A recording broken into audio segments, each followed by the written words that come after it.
오늘은 문학책 중심으로 영어책을 소개하겠다. 마침 4.29군이 재미있고 영어 공부에 도움이 되는 영어책을 소개해달라고 해서 이 주제로 골랐다.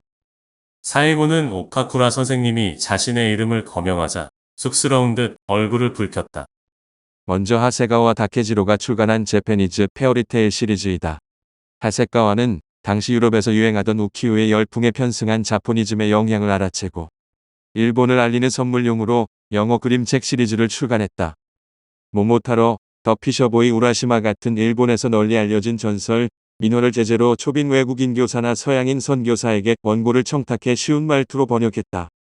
특히 천 같은 특수한 종이의 그린 사파는 아름답고 독창적이어서 서양인들에게 인기가 있었다. 내 모교 은사이신 체인벌린 교수님도 더 피셔보이 우라시마를 위시해서 4권을 번역하셨다. 이미 읽은 사람은 알겠지만 일본의 전래 이야기가 영어로 번역되어 관심을 끌었고 우리가 잘 아는 흥미로운 이야기라서 술술 읽힌다. 그런데 선생님은 우키우에는 알겠는데 자포니즘은 뭡니까? 앞줄에 앉은 야마모토가 손을 들고 물었다. 오카쿠라는 웃으며 말했다. 가츠시카 호쿠사이라는 이름은 들어봤겠지. 1860년대 서양의 문호 개방을 한 이후 서구 문물을 주로 수입했지. 반대로 우리 도자기, 차, 부채, 우키우의 판화 같은 일본 문화 예술품이 서양에 알려지는 계기도 되었다. 그렇게 지일파를 통해서거나 런던 박람회나 파리 박람회를 통해 서양에 알려진 예술품 중에 호쿠사이가 그린 목판화집 부지산 36경이 서양인들의 시선을 사로잡았다. 그 작품집 중 첫 번째 그림인 가나가와 바다의 높은 파도 아래를 비롯한 호쿠사이의 작품은 특히 서양의 인상파 화가들에게 큰 영향을 줬다. 모네, 드가, 고흐 같은 대가들도 호쿠사이의 작품에서 영감을 얻었다. 음악가 드뷔시도 가나가와 바다의 높은 파도 아래에서 영감을 얻어 교양시 바다를 작곡했다. 이처럼 19세기 중반 이후 서양 미술 전반에 나타난 일본 미술의 영향과 일본적인 취향 및 일본풍을 즐기고 선호하는 현상을 자포니즘이라고 한다. 이런 설명을 하면 학생들의 눈망울이 더욱 초롱초롱해졌다. 교사로서 느끼는 보람도 그만큼 커졌다. 재패니즈 페어리테일 시리즈는 사파가 많고 단어 수도 적어서 부담 없이 잘 읽힌다. 모모타로는 600단어 정도고 더 피셔보이 우라시마는 그보다 2배 많은 1200단어인데 이 정도면 아동용 책이라고 봐도 무난할 것 같다. 선생님, 전에 영어를 배우는 시기에 대해 언급하시면서 소학교 학생은 영어 공부가 실익이 없다고 말씀하셨습니다. 그런데 저희 같은 중학생이 방금 말씀하신 그 정도 수준의 아동용 그림책을 읽어도 되는지 궁금합니다. 반장인 야마시타가 전곡을 찔렀다. 야마시타 군이 좋은 질문을 했다. 이미 리더를 통해 서양 아이들이 어떤 책을 읽는지 대강 느꼈을 것이다. 그런데 제군들이 간과하고 있는 것이 하나 있다. 우리가 배우는 리더는 영미권 국가에서는 이미 듣고 말하는 능력을 갖춘 소학교 학생용 국어 읽기 교과서라는 점이다. 리더 제1권은 미국이나 영국에서는 소학교 1학년 때, 제2권은 2학년 때, 그렇게 해서 제5권은 소학교 5학년 때 배운다. 결국 영어가 모국어이냐 아니면 우리처럼 영어가 외국어이냐가 중요하고 그런 영어 환경에 따라 영어를 배우는 시기, 교수법, 교재가 다를 수밖에 없다. 영어가 문명어이고 상업을 중시하는 일본의 긴박한 사정상 영어는 당연히 배워야 하지만 언어 환경적인 측면에서 보면 우리 일본은 일상에서 영어를 접하기가 어렵기 때문에 배우는데 한계가 있을 수밖에 없다.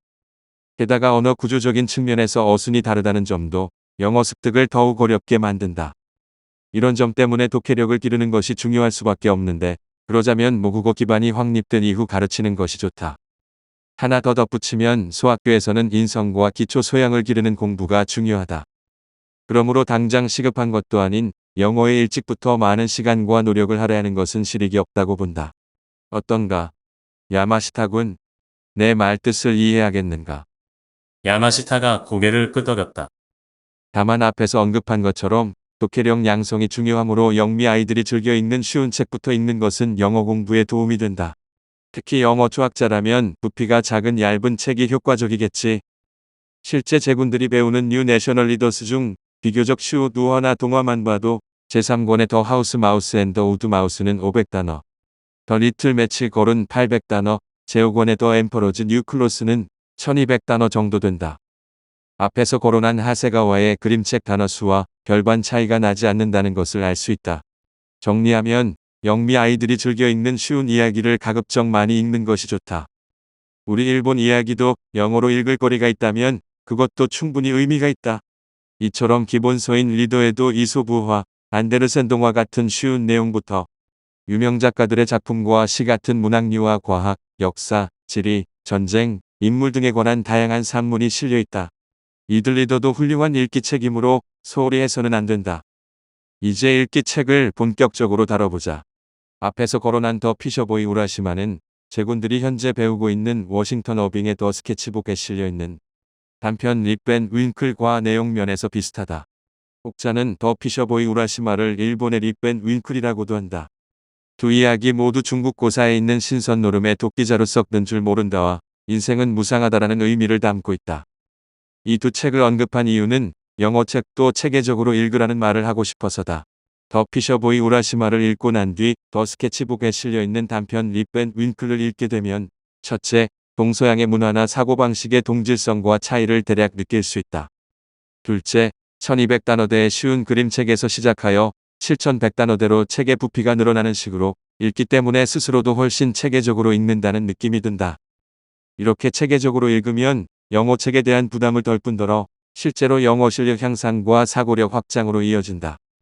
마찬가지로 앞에서 언급한 리더의 경우도 스토리 대다수가 발췌문이므로 충약되지 않은 원서를 찾아서 읽는 것도 효과적이다. 아동용 영어책 출판이 원활하지 않지만 간간히 좋은 책이 나오고 있다. 그런 책도 주목해라. 메리 메이프스 도지가 쓴 핸즈 브링커, 오 더 실버 스케이츠도 추천한다. 네덜란드 소년 한스가 손으로 제방의 붕괴를 막아 나라를 구했다는 유명한 이야기도 소설에 언급된다. 마크 트웨인의 디 어드벤처스 오브 탐 소어와 디 어드벤처스 오브 허클베리 핀, 프랜시스 허드슨 버넷의 리틀 로드 폰트러로이, 스토브인의 엉클 탐즈 케빈도 추천한다. 리더의 이런 작가들 글이 이미 소개되고 있으니 그리 낯설지 않을 것이다. 다니엘 디포, 루이스 스티븐슨, 찰스 디킨스 같은 작가들 역시 만나봐서 잘 알 게다.